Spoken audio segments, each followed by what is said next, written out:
நோக்குவர்மம் பார்வையை ஒரே இடத்தில் பாய்ச்சி அதன் மூலம் விளைவுகளை உண்டாக்குவதே நோக்குவர்மம் எனப்படும். இந்த வர்ம முறையும் ஆபத்தானது என்று குறிப்பிடும் அகத்தியர், நோக்கு வர்ம முறையில் தேர்ச்சி அடைந்தவர்களுக்கு நிகரானவர்கள் எவரும் உலகில் இருக்க மாட்டார்கள் என்கிறார். இவை தவிர உடம்பில் உள்ள முக்கியமான வர்ம புள்ளிகளையும் விரிவாக பட்டியலிட்டிருக்கிறார். அதன்படி தலைப்பகுதியில் 37 முக்கியமான வர்ம புள்ளிகளும், நெஞ்சு பகுதியில் 13 வர்ம புள்ளிகளும், உடலின் முன்பகுதியில் 15 வர்ம புள்ளிகளும், முதுகு பகுதியில் 10 வர்ம புள்ளிகளும், கைகளின் முன்பக்கத்தில் 9 வர்ம புள்ளிகளும், கைகளின் பின் பக்கத்தில் 8 வர்ம புள்ளிகளும், கால்களின் முன்பக்கம் 19 வர்ம புள்ளிகளும், கால்களின் பின்பக்கம் 13 வர்ம புள்ளிகளும், கீழ்முதுகு பகுதியில் 8 வர்ம புள்ளிகளும் இருப்பதாக குறிப்பிட்டிருக்கிறார். போதிதர்மர் தென்னிந்தியாவிலிருந்து முதலாவதாக தென் சீன பகுதியை அடைகிறார். அங்கு அவரது போதனைகள் வரவேற்பு அற்றுப்போகிறது. அதனால் அவர் வடசீன பகுதி ராஜதானியான வேயினை அடைந்து அங்குள்ள புத்த விகாரத்தினை அடைகிறார். திரவிடப்பிக்குவான இவரை அந்தாலயத்தினுள் செல்ல விடாமல் தடுக்கின்றனர். அதனால் அருகில் உள்ள குகையினுள் சென்று அந்த குகையின் சுவரினை கண்ணினால் உற்று நோக்கிய வண்ணம் 9 வருடம் தொடர்ச்சியாக பயிற்சியில் ஈடுபடுகிறார்.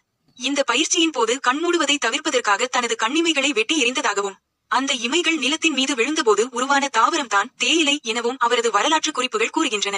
இதன் உண்மைத்தன்மை என்னவெனில் தேயிலை மனதை விழிப்புணர்வில் வைத்திருக்கும் என்பதுதான். அதனால் தான் இன்றும் ஜென் கலாச்சாரத்தில் தேநீர் விருந்து ஒரு முக்கியமான ஒரு விழிப்புணர்வு விழாவாக கொண்டாடப்படுகிறது. இதன் பின் அவர் புத்த குருமார்களால் வரவேற்கப்பட்டார். ஷாவலின் ஆலய துறவிகள் உடல் வலுவற்று இருப்பது கண்டு உடல் நலத்திற்காக அவர்களுக்கு பகிரங்க யோக பயிற்சியான ஆசன பயிற்சிகளையும், மனநலத்திற்காக அந்தரங்க யோக பயிற்சிகளான பிராணயாம, பிரத்யாகாரத், தாரணை பயிற்சிகளையும் கற்றுக் கொடுத்தார். சரி, நோக்கு வர்மத்திற்கும் இந்த கதைக்கும் என்ன சம்பந்தம்? போதிதர்மர் எப்படி நோக்கு வர்ம சித்தியடைந்தார் என்பது பற்றிய குறிப்புதான் இந்த கதை. அதாவது குகை சுவரை உற்று நோக்கிய வண்ணம் 9 ஆண்டுகள் தவமிருந்தார் என்பதுதான் இதில் முக்கிய செய்தி. இந்த பயிற்சியின் ரகசியம் என்னவென்பது பற்றி அறிய வேண்டுமானால் நாம் திரும்பவும் இந்திய யோகிகளிடம் வர வேண்டும். ஆம், யோகக்கலையின் அடிப்படை தெரிய வேண்டும். அஷ்டாங்க யோகத்தின் 6வது படியான தாரணை பற்றி தெரிய வேண்டும். அட்டாங்க யோகத்தின் இறுதி நிலையான சமாதியினை அடைவதற்கு தாரணை பயிற்சி மூலம் சாதனை பயின்று புத்த நிலையினை அடைந்தார் என்பதுதான் இந்த கதையின் உண்மை விளக்கம். சமாதி எனும் இந்த புத்த நிலை சித்தியினை பெறுவதற்காகத்தான் 9 வருடங்கள் போதிதர்மர் குகை சுவரினை உற்று பார்த்த வண்ணம் திராடகஜ் சாதனையில் இருந்தார். திருமூலரது திருமந்திரம், போகர் 7000, அகஸ்தியர் பாடல்கள், பதஞ்சலி முனிவரது யோக சூத்திரம், ஔவையாரின் ஞானக்குரல் என்பவற்றில் தாரணையை பற்றிய குறிப்புகள் உள்ளன. மகரிஷி பதஞ்சலியின் உபதேசப்படி கட்டுப்படுத்தப்பட்டு அசைவற்றிருக்கும் சித்தமே தாரணை எனப்படும். அதாவது மனதில் ஏற்படும் எண்ண அலைகளுக்கும் மூலமான சித்த விருத்திகளை உருவாக்கும் சித்தத்தினை கட்டுப்படுத்தி ஒரு இடத்தில் நிலை கொள்ளச் செய்யும் செயல்முறைதான் தாரணை எனப்படும். 1.2 வினாடிகள் சித்தம் செயல்படாமல் இருந்தால் அது ஒரு தாரணை எனப்படும். 12 தாரணைகள் சேர்ந்ததே ஒரு தியானம் எனப்படுகிறது. யோகத்தின் 6வது நிலையான தாரணை நோக்கு வர்மத்தின் அடிப்படை. தாரணா சித்தியின் ஒரு பிரயோகம்தான் நோக்குவர்மமே ஒழிய அது தனியாக பயில வேண்டிய கலை அல்ல. யோகத்தின் படிநிலையில் அடையப்படுகின்ற ஒரு உப அன்பளிப்புதான் நோக்குவர்மம். இயமம், நியமம், பிரத்தியாகாரம் பழகுவதாலும் தனது நோக்கம் சமாதி நிலையே என உணர்ந்து கொண்டதாலும் ஒரு தகுதி வாய்ந்த யோகி எந்த சூழ்நிலையிலும் இந்த சித்தியினை மற்றவரை தாக்குவதற்கு உபயோகிப்பதில்லை. மாறாக தன்னை தற்காத்துக் கொள்ளவும் தவத்தால் தான் பெற்ற தனது பிராண சக்தியை, அறிவாற்றலை தகுதி வாய்ந்த மாணவர்களுக்கு பரிசாக பகிர்ந்து கொடுக்கவும், நோயால் அவதிப்படும் மனிதர்களை காப்பாற்றுவதற்காகவும் இந்த தாரண சித்தி இன்றளவும் யோகியரால் பயன்படுத்தப்பட்டு வருகிறது. தென்புதிகை சித்தர்களால் யோகத்தாரண பயிற்சி சில தகுதி வாய்ந்த போர்வீரர்களுக்கும் ராஜாக்களுக்கும் நல்லெண்ணம் கருதி கற்பிக்கப்பட்டது என்பதையும் சில சித்தர் குறிப்புகளில் காண முடிகிறது. குறிப்பாக தென்காசி கோவிலை கட்டிய மன்னன் பராக்கிரம பாண்டியனுக்கு சில ஒழுக்க நிபந்தனைகளுக்கு பிறகு அஸ்வினியாத்தேவர் எனும் சித்தகுருவால் நோக்குவர்மம் பயிற்றுவிக்கப்பட்டிருக்கிறது. இந்த சித்தகுருவின் ஜீவசமாதி இன்றும் தென்காசி கோவிலினுள் யோக அருள் வழங்கிக் கொண்டிருக்கிறது. இந்த ஜீவசமாதியில் ஒரு தூணில் பராக்கிரம பாண்டியன் சித்தகுருவை வணங்கிய வண்ணம் நிற்கும் உருவம் செதுக்கு சிற்பமாக பொறிக்கப்பட்டுள்ளதை இன்றளவும் காண முடிகிறது. அஷ்டாங்க யோகம் என்பது ஒருவர் ஆதியுடன் கலக்கும் சமாதி எனும் நிலைக்கு செல்வதற்கான மிகச்சரியான வழியில் ஒழுங்குபடுத்தப்பட்ட, முறைப்படுத்தப்பட்ட ஒரு பயிற்சி முறையாகும். பதஞ்சலியார், திருமூலர் ஆகிய சித்தர்கள் இதனை தெளிவாக விரிவாக முறைப்படுத்தி வைத்தனர். இந்த பயிற்சி முறையின்படி ஒரு யோக சாதகன் தன் உடலையும் உள்ளத்தையும் நியமங்களால் சுத்தி செய்து பின் சூஷ்ம ஸ்தூல உடலை ஆசன பிராணாயாமங்களால் பக்குவப்படுத்தி பின் மனதை பிரத்தியாகாரத்தினால் புறப்பொருட்களில் இருந்து பிரித்தெடுத்து குறித்த ஒரு இலக்கில் தாரணை எனும் பயிற்சியால் ஒருமுகப்படுத்தி பின் ஒருமைப்படுத்திய வஸ்துவில் மனதை கரைத்து தியானம், மனமற்ற நிலையுடன் ஆதியான பரம்பொருளுடன் ஒன்றாதல் சமாதியாகும ஒருவன் நோக்கு வர்மத்தினை பிரயோகிக்க தியானம், சமாதி ஆகிய இருநிலைகளை மட்டும் தவிர்த்து அஷ்டாங்க யோகத்தின் மற்ற 6 படிமுறைகள் அனைத்தையும் அறிந்திருத்தல் அவசியம். இயம, நியமம் அவனது மனம் தவறு செய்ய தூண்டாமல் வைத்திருக்கும். நோக்கு வர்ம தாக்குதல் நடத்தும் முறை. மனித மனம் மேல்மனம், ஆழ்மனம், மறைமனம் என்ற 3 அடுக்குகளை உடையது. சாதாரணமாக பெரும்பாலானோருக்கு மேல்மனம் மாத்திரமே உபயோகத்தில் இருக்கும். எப்படி என்றால் கேள்வி கேட்டு தர்க்கத்தின் மூலம் அறிதல் மேல் மனத்தின் செயல்முறை. சற்று ஆழ்ந்து சிந்திப்பவர்கள், கலைஞர்கள், எழுத்தாளர்கள் போன்றவர்களுக்கு ஆழ்மனம் செயல்பாட்டில் இருக்கும். இதைத்தான் பதஞ்சலி முனிவர் சித்தம் என்று கூறுகிறார். இந்த சித்தம்தான் மனதில் வரும் எண்ணங்களுக்கு தூண்டுகோல், சக்தியின் இருப்பிடம். இந்த சித்தத்தினை ஒரு நிலைப்படுத்தி ஒரு இடத்தில் பாய்ச்சும் சக்தி பெற்றால் அது பல சித்திகளை கொடுக்கும்.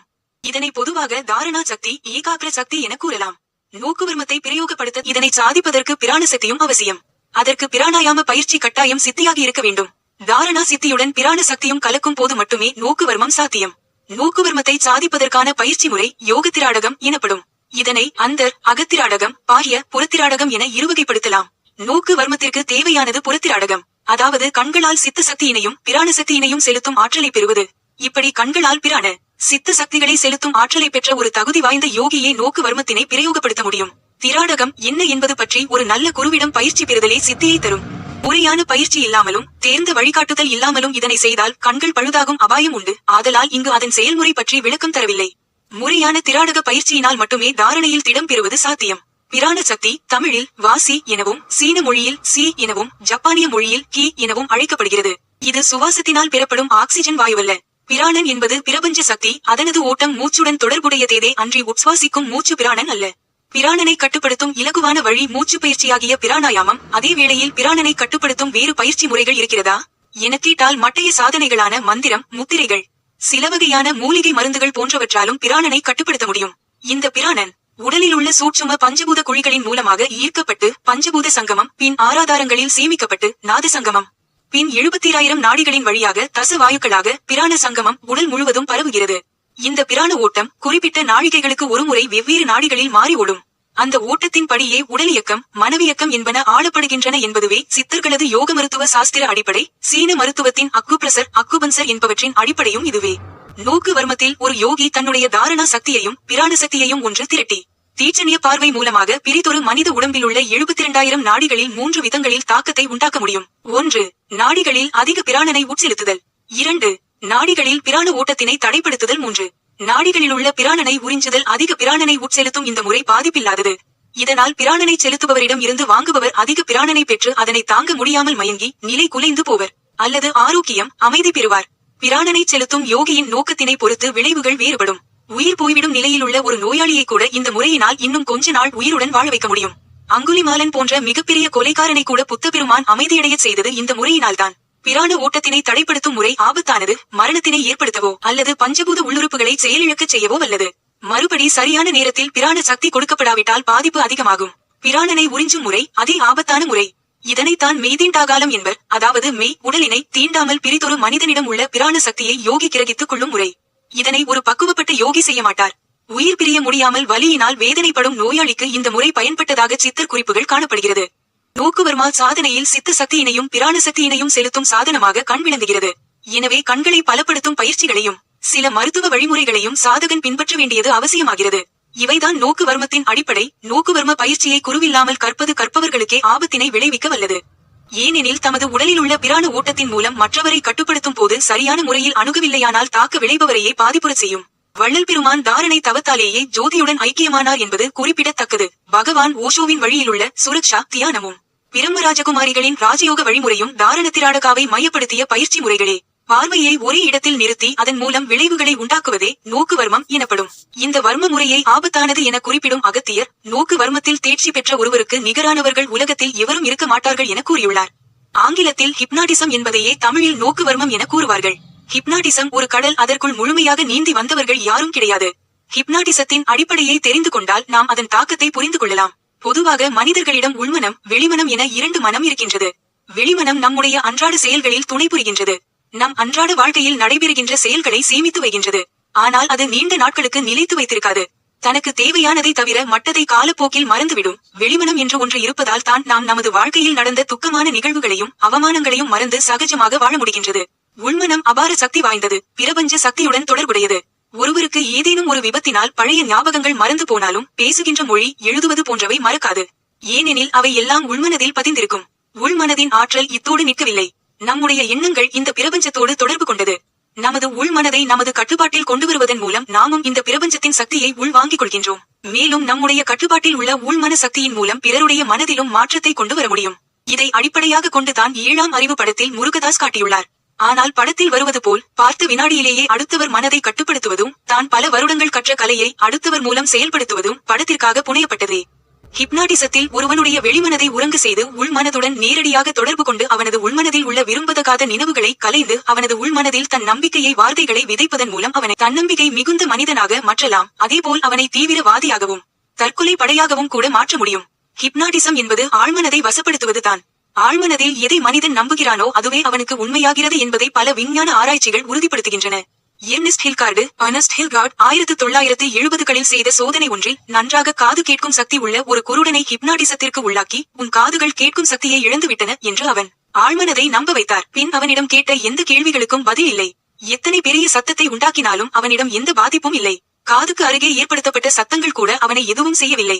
டமார செவிடு என்பார்களே, அதுபோலவே ஹிப்னாட்டிசத்தில் இருந்து வெளிவரும் வரை அவன் இருந்தான். ஹிப்னாட்டிசம் நம் அன்றாட வாழ்க்கையில் எதேசையாகவும் நிகழ்கின்றது. நம் ஒவ்வொருவர் வாழ்க்கையிலும் நடக்கக்கூடியதே. நாம் மற்றவர்கள் கருத்து மூலமாகவும் நம் தவறான புரிந்து கொள்ளல் மூலமாகவும் நாம் ஆழ்மனதிற்கு தவறான அபிப்பிராயங்களை உண்மை என அனுப்பினால் அதுவே நம் வாழ்வில் உண்மையாகிவிடும். நான் அதிர்ஷ்டம் இல்லாதவன், எனக்கு நல்லது எதுவும் அமையாது என்று ஆழ்மனதில் பதித்து வைத்திருக்கும் மனிதர்கள் துரதிர்ஷ்டசாலிகளாகவே கடைசி வரை இருந்து விடுகிறார்கள். நான் பலவீனமானவன், என்னால் இது முடியாது, எனக்கு ஆரோக்கியம் சரியில்லை என்ற ஆழ்மன பதிவுகள் பலவீனர்களையும் இயலாதவர்களையும் நோயாளிகளையுமே கண்டிப்பாக உருவாக்கும். ஆழ்மனம் எதையும் மேல்மனம் தந்தபடியே எடுத்துக்கொள்கிறது. தினந்தோறும் நூற்றுக்கணக்கான தகவல்களை மேல் மனம் தந்தபடி இருக்க அவற்றை ஆழ்மனம் மனதில் பதித்துக் கொண்டும் ஒழுங்குபடுத்திக் கொண்டும் புதுப்பித்துக் கொண்டும் இருக்கிறது. ஓரிரு எண்ணங்கள் தவறாகவும் பலவீனமாகவும் உள்ளே செல்வதில் பெரிய பாதிப்பு இருக்காது. தொடர்ந்து அதேபோல் எண்ணங்கள் ஆழ்மனதில் பதிய ஆரம்பித்தால் தான் பிரச்சனை.